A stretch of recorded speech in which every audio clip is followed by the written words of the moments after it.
உலக மக்கள் எல்லோருக்கும் வணக்கம். நான் உங்கள் ஜி கோபால் பேசுகிறேன். இன்னைக்கு நம்ம பேசக்கூடிய தலைப்பு என்னன்னா, சுக்கிர பகவானின் பெயர்ச்சி. இந்த சுக்கிர பகவானுடைய பெயர்ச்சி ஆப்பட்டது எல்லா ராசிகளுக்கும் பேசிட்டு வர்றோம். இன்னைக்கு நம்ம பேசக்கூடிய ராசி ஆப்பட்டது கன்னி ராசி. அப்ப இந்த கன்னி ராசிக்கு சுக்கிர பகவான் எப்ப பெயர்ச்சி ஆகிறாருன்னா, மார்ச் மாசம் 8ஆம் தேதி மகரத்திலிருந்து பெயர்ச்சியாகி கும்பத்துக்கு வர்றாங்க. அப்ப காலபுருஷ தத்துவத்துக்கு 11ஆம் இடத்தில் இந்த சுக்கிர பகவானுடைய பெயர்ச்சி நடைபெறுகிறது. அதுவும் யாருடைய வீட்டுல இந்த பெயர்ச்சி நடைபெறுகிறதுனா, சனி பகவானுடைய வீட்டுல. அந்த இடத்துல சனி பகவானும் இருக்கிறாங்க. அப்ப டோட்டலா பாத்தீங்கன்னா 11ஆம் இடத்துல லாப சுக்கிரன். அப்ப அந்த லாபஸ்தானத்துல சுக்கிர பகவான் ஆப்பட்டது பெயர்ச்சியாகி உங்களுக்கு லாபத்தை அள்ளித்தரக்கூடிய ஸ்தானத்துல சுக்கிர பகவான் பெயர்ச்சியா இருக்கிறாரு. அப்ப அந்த இடத்துல சனி பகவான் ஆட்சியாக இருந்து, அந்த சனி பகவான் ஆப்பட்டது சுக்கிரனுக்கு அதி நட்பு கிரகம். அந்த நட்பு கிரகமாக சனி பகவான் இருந்து, அந்த சுக்கிரனும் சனியும் இணைந்து கன்னி ராசிக்காரர்களுக்கு ஒரு மிகுந்த ஒரு யோகத்தை தரக்கூடிய சூழ்நிலையில தான் இப்ப இருக்கிறாங்க. அப்ப கன்னி ராசியில பிறந்தவங்க ரொம்பவுமே புத்திசாலிகள். அவங்க புத்திசாலித்தனத்தினால எங்கு போனாலும் வேலை செஞ்சு, வேலை செய்யக்கூடிய இடத்துலையும் நல்ல கலகலன்னு இருந்து, அந்த வேலையை திறம்பட செய்து 10 பேர் இருக்கிற இடத்துல இவங்க பெஸ்ட் அப்படிங்கிற பேர் வாங்கக்கூடிய கன்னி ராசிக்காரர்கள். அப்ப கன்னி ராசி அதிபதி புதன் பகவான். புதன் ஆகப்பட்டது கல்விக்கும் வித்தைக்கும் காரகன். அப்படிப்பட்ட ராசியில பிறந்தவங்க இன்னைக்கு படிச்சு பட்டம் வாங்கி இன்னைக்கு பெரிய லெவல்ல எந்த உலகத்துல எந்த மூலையில பார்த்தாலுமே இந்த கன்னி ராசிக்காரங்கள் இருப்பாங்க. அப்ப அந்த கன்னி ராசிக்காரங்கள் ஆகப்பட்டது தான் தன்னால முயன்ற அளவுக்கு படிச்சு ஒரு வேலையை கொடுத்தா அதுல குறை இல்லாமல் சாதிச்சு அவங்க அந்த முதலாளிக்கு சம்பாதிச்சு கொடுக்கக்கூடியதுல இந்த கன்னிராசிக்காரங்க பெஸ்ட்னு சொல்லலாம். அப்ப தனக்குன்னு ஒரு தொழில் ஆரம்பிக்கும் போது அதுல நிறைய பேர் சக்சஸ் பண்ணல, ஒரு சிலர் சக்சஸ் பண்ணாங்க. இப்ப இந்த கன்னிராசிக்காரங்களுக்கு இந்த சுக்கிர பகவானுடைய பெயர்ச்சி எப்படி இருக்குன்னு பார்க்கலாம். கன்னிராசிக்காரங்களுக்கு 6ஆம் இடத்துல இந்த சுக்கிர பகவான் பெயர்ச்சி ஆறாங்க. என்ன சார் 6ஆம் இடத்துல பெயர்ச்சி ஆறாங்களா? அப்ப 6, 8, 12 மறைவு ஸ்தானம் இல்லை.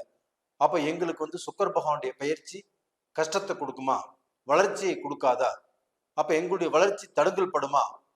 இப்படி எல்லாம் நீங்க கேட்கறதுக்கு வாய்ப்பு இருக்கிறது. ஆனால் சுக்கிர பகவான் ஆப்பட்டது 6ஆம் இடத்துலயோ 8ஆம் இடத்துலயோ 12ஆம் இடத்துலயோ வந்தால் நல்லது. அப்ப இந்த சுக்கிர பகவானால் உங்களுக்கு யோகம் தான் கிடைக்கும்.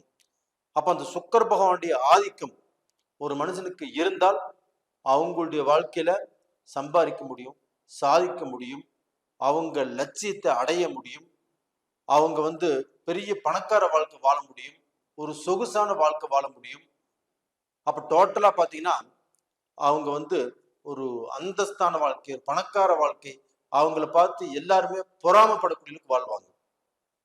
அதுக்கு உங்களுடைய ஜென்ம ஜாதகத்தில் நடக்குது இல்லையா தசா புத்திகள், அந்த தசா புத்திகள்ல சுக்கிர பகவான் எங்க இருக்கிறாருன்னு பாருங்க.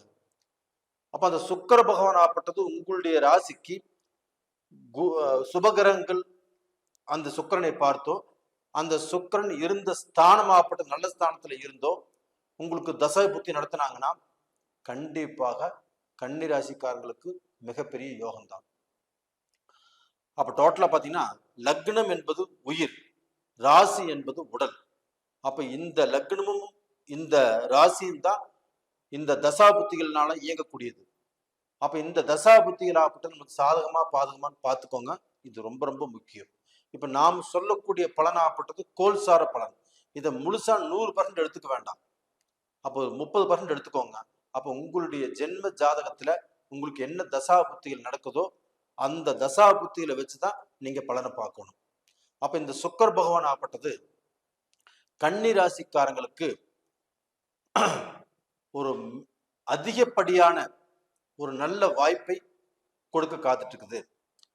அப்ப அந்த சுக்கிர பகவானுடைய பயிற்சி ஆகப்பட்டது இன்னைக்கு தொழில் இல்லை, எனக்கு வேலை இல்லை, நான் பிசினஸ் பண்ணி நான் ரொம்பவுமே நொடிஞ்சு போயிட்டேன், நான் பிசினஸ்ல எனக்கு எந்த விதமான திருப்தியுமே இல்லை, அப்ப நான் பட்ட கஷ்டம், நான் கஷ்டம்தான் அதிகமா பட்டுட்டு இருக்கிறேன், அப்ப அந்த கஷ்டத்துக்கு ஒரு விடுதலை கிடைக்காதா அப்படின்னு எதிர்பார்த்துட்டு இருக்கிறவங்களுக்கு இந்த காலகட்டத்துல சுக்கிர பகவானுடைய இந்த அனுகிரகங்கள் ஆகப்பட்டது கன்னி ராசிக்காரங்களுக்கு 6ஆம் இடத்துல இருந்து, அது சனி பகவானுடைய நட்பு கிரகத்தோடு சேர்ந்து கன்னி ராசிக்காரங்களுக்கு நல்லதை செய்ய காத்துட்டு இருக்கிறார்.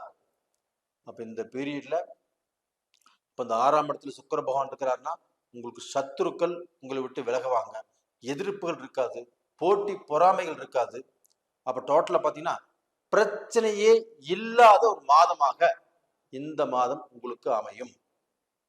அப்போ கடந்த காலத்துல ஒரு போட்டி இருக்கும், ஒரு பொறாமை இருக்கும், நம்ம வளர்ச்சியை பார்த்து அடுத்தவங்க ஏதோ ஒரு பத்திர கண்ணு வைப்பாங்க, இது மாதிரி எத்தனையோ குறைபாடுகள் இருக்கும்.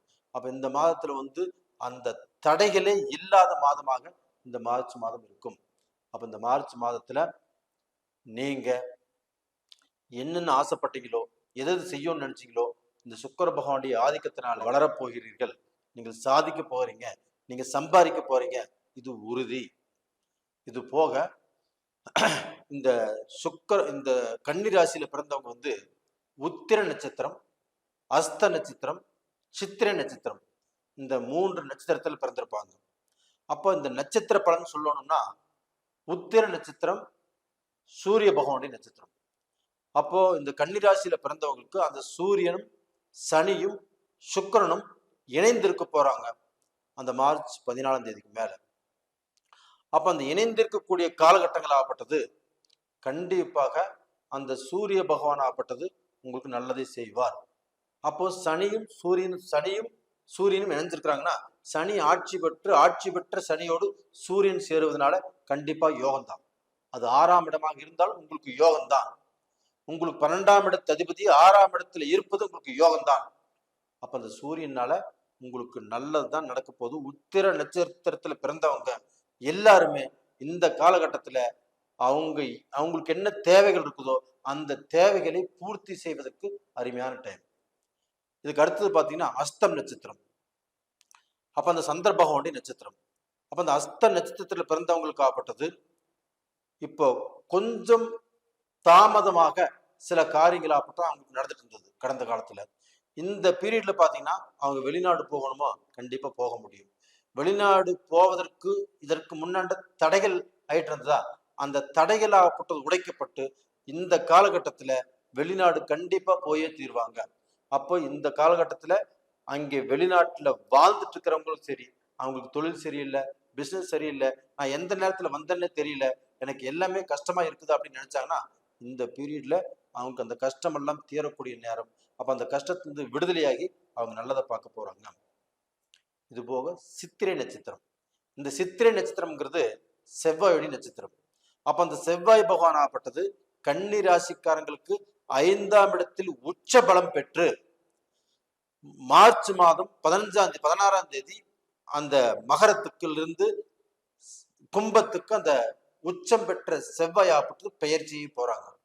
அங்க போய் ஆட்சி பெற்ற சனியோடு சேர்றாங்க, சுக்கரனோடு இணைகிறாங்க, சூரியனோடு இணைகிறாங்க. இது எல்லாமே கன்னி ராசிக்காரங்களுக்கு யோகம். அப்ப இந்த யோகத்தினால சித்திரை நட்சத்திரத்துல பிறந்தவங்களாகப்பட்டது அவங்க இன்னைக்கு வரைக்கும் வேகமா செயல்பட்டாங்க, துருதுருன்னு இருந்தாங்க, நல்ல வைராகியசாலியா இருந்தாங்க, நல்ல கெட்டிக்காரா இருந்தாங்க. அப்படி இருந்தும் கடந்த காலத்துல எந்த பலனும் சரியாக அமையல. இந்த காலகட்டத்துல கண்டிப்பாக உங்களுக்கு உங்களுடைய சுறுசுறுப்புக்கு உங்களுடைய கெட்டிக்காரத்தனத்துக்கு பலன் கிடைத்தே தீரும். அப்ப நீங்க நினைச்ச காரியத்தை ஜெயிச்சு அதுல பார்க்க போனா நீங்க தலையெடுத்து ஒரு நல்லது செய்ய போறீங்க. உங்களுக்கு எல்லாமே நல்லதாக நடக்க போகிறது. தாராளமாக சித்திரை நட்சத்திரத்துல பிறந்தவங்க இந்த பீரியட்ல எல்லாமே சக்சஸ் ஆக போகிறது. அப்ப நேயர்களே, இந்த கன்னி ராசியில பிறந்தவங்க இந்த காலகட்டத்துல சுக்கிர பகவானுடைய ஆதிக்கத்தினால வளர போறீங்க, நீங்க வளர்ச்சி அடையிறீங்க. நீங்க வாழ்வது உறுதி, நீங்க வீழ்வதற்கு வாய்ப்பே இல்லை. நேயர்களே, இந்த பதிவு பிடிச்சிருக்குன்னு நினைக்கிறேன்.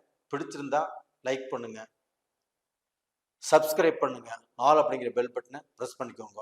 நீங்க என்னுடைய சேனலை ரொம்பவுமே விரும்பி வேண்டி பார்த்துட்டு இருக்கிறீங்க, எனக்கு சப்ஸ்கிரைப் பண்றீங்க.